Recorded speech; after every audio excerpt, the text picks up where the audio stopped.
My guest today is Robert O. Williams. Robert is the author of Love is the Power and the co founder of One, that's ONE08 Incorporated, which is a Portland based innovative technology company. He is the inventor and developer of quantum code technology and sympathetic resonance technology. His research has provided scientific breakthroughs in field based technologies, consciousness, and human potential. And he's also enjoyed success as a musician and educator. Love is the Power describes in raw detail how his life journey continued to turn from one direction to another, eventually leaving him struggling for his life, and the unexpected revelation that through various means has improved the quality of life for millions. Welcome, Robert.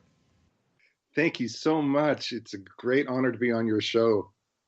Well, I was really wondering where to start with you because you've got such a versatile background, and then you personally have gone through so much.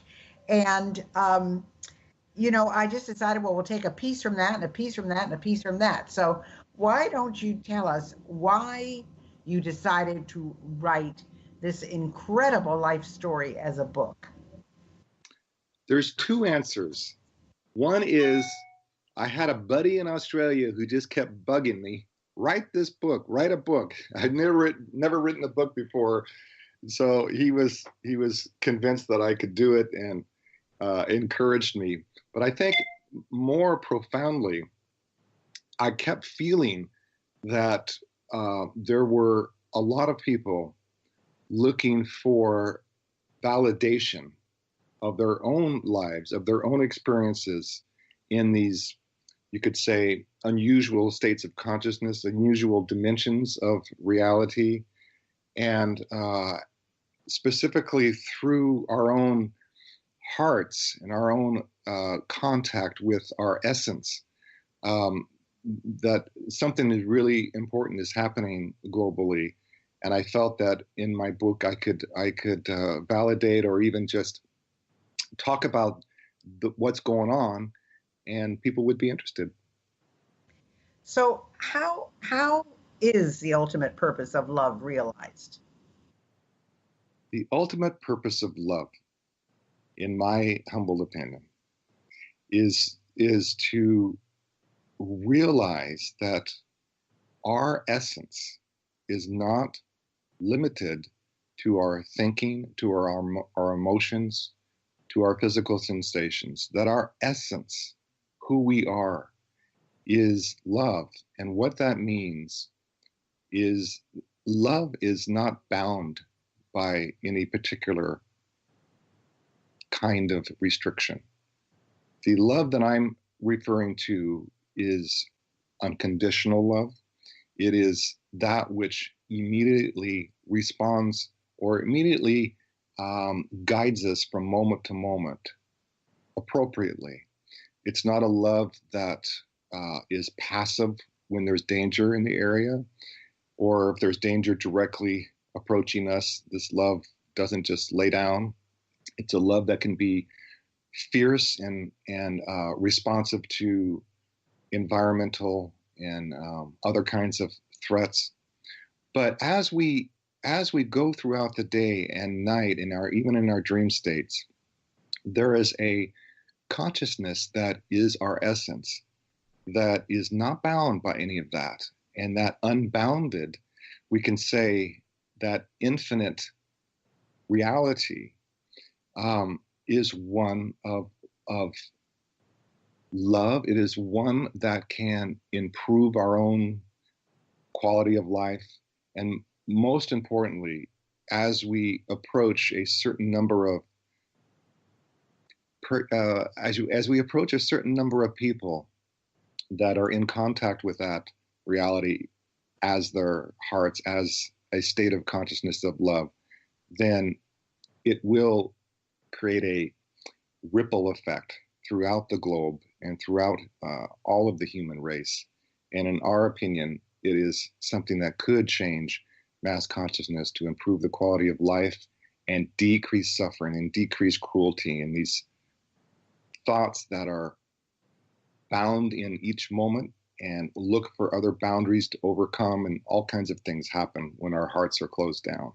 So this is what I mean by so the purpose of life, the purpose of love, is to, at this place in history, is to at least go to the next highest level of good, the next highest level of our evolution, which is not, in my opinion, and others as well, not a place of increased suffering or increased cruelty. It is a next highest level of love. It's the next highest level of creative intelligence solutions for these global issues, and an interactivity that is spontaneously giving to others as we live each moment, and we do not feel drained. We do not feel like anything is taken from us when that love is given out. In fact, just the opposite. We continue to gain more and more.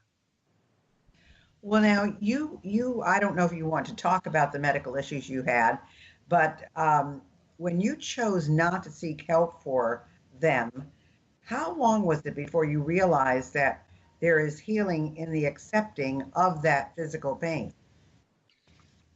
When I was this was the mid-70s, I was really sick, and the doctors didn't know. So at first I did seek medical help and saw all the different doctors and endocrinologists and so forth.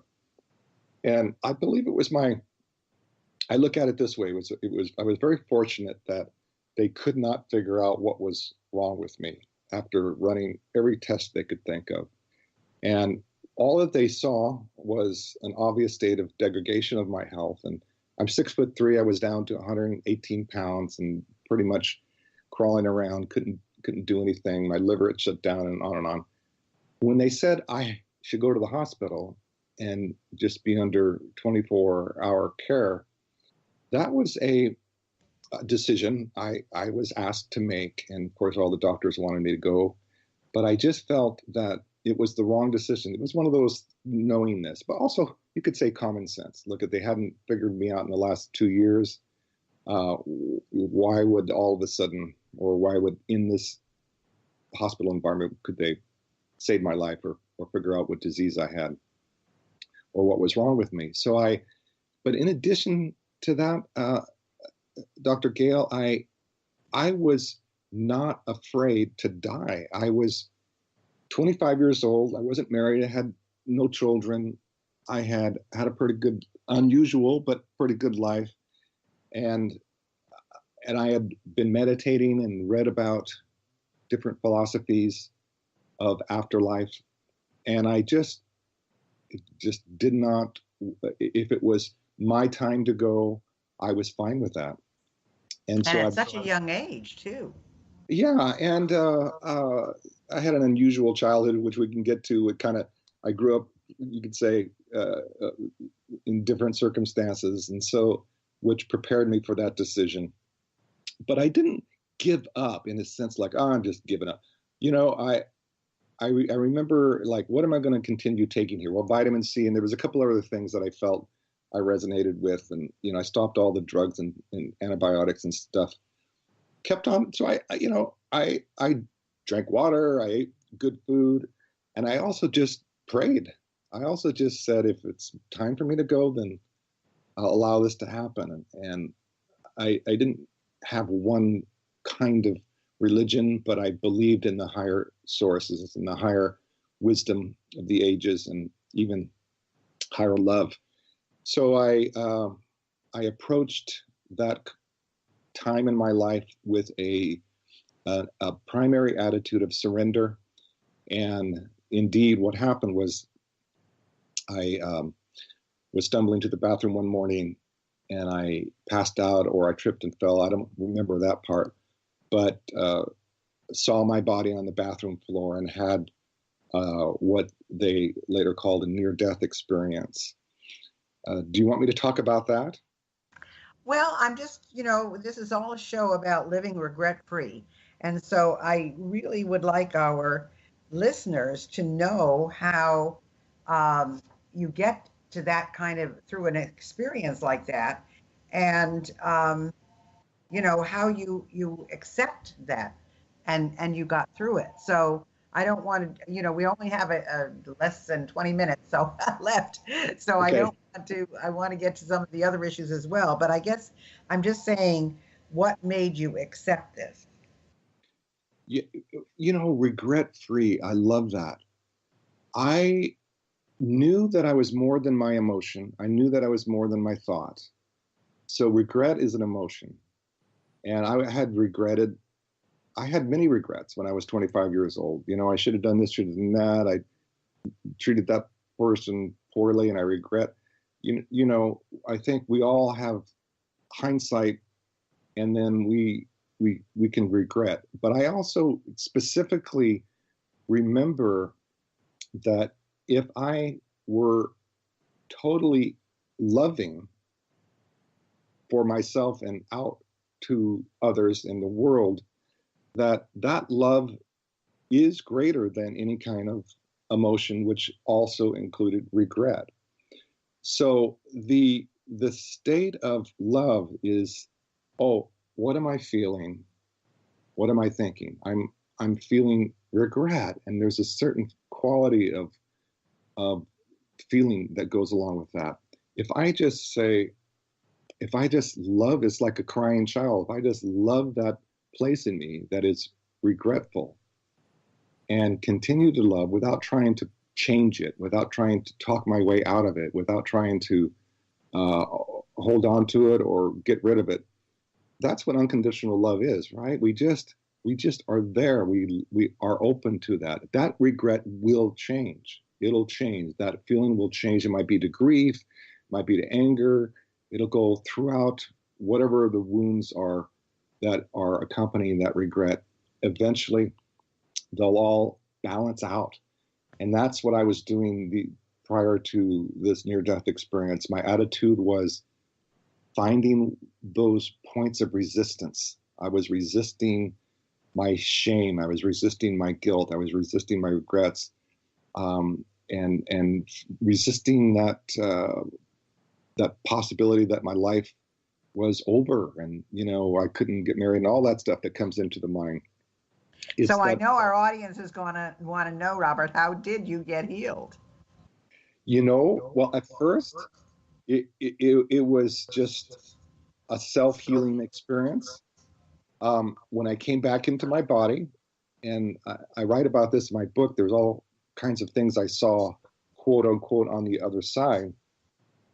I began to research some of the things I saw on the other side and include them in my own healing. And it took me a long time to really heal up, but I was able to manage my life, and there were high points and low points. But it wasn't until the mid-90s where they found that I had been poisoned, and they usually don't test for odd kinds of poisons when you're in the hospital. So they found, I won't go into the technical, there's a bunch of poisons, and I don't even know how I got poisoned, whether it was something I ate or drank somewhere. I did some international travel, who knows, but it was these horrible poisons that were killing me. And so when they identified those, then I started some what they call chelation and other ways to get rid of the poisons, and I felt better after that. Well, I also want to bring in a whole other different part of your life. You're a very technical and scientific person. On the other hand, you're also a musician. You like to play the saxophone. You've played with the Beach Boys, which I think is amazing. You became a performer with them. What is that side of your life like? I mean, where did that come from? And how has that helped you? Oh my goodness. When's the last time you listened to music and it's such a good song, Music, we all know it does something special to us. It does something very specific to our quality of mood. And so quickly on my childhood, I grew up in the backyard alone, but not feeling alone because I was with nature and the little spirits I saw and so forth. I had this lightness of being and this pretty much happiness that was with me when I was alone in the backyard, and that's a whole couple chapters of my book. But when I grew up and became a young man, that quality of experience